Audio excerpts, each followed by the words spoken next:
dneska jsem tu s mojí sestřenicí Eliškou. Pozdrav. Čau. Tak. A my dneska zkusíme takovou menší challenge. Prostě, že ona má míček, ukaž míček. Ukázali jsme míčky.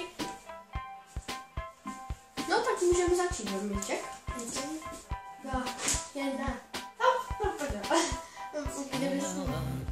Teď. A teď to nejrychlej. Co bych mimo? Tak nic. 3, 2, 1, dělej. Hazej. 3, 2, 1, teď. Myslíš, že to jde? Ne, 3, 2, 1, teď. Ne, tak tam bys mimo. Ne, to jedno.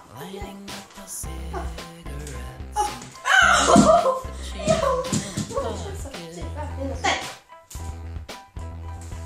Já nevím, jestli slyšel. No, vím si ho, dělej.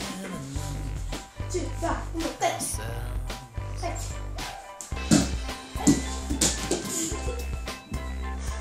3, 2, 1,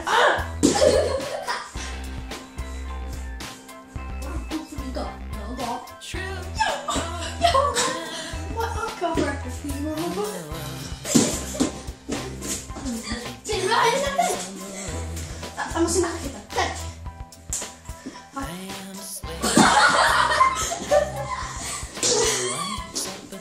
OK. Tak to by bylo k dnešnímu videu všechno a čau!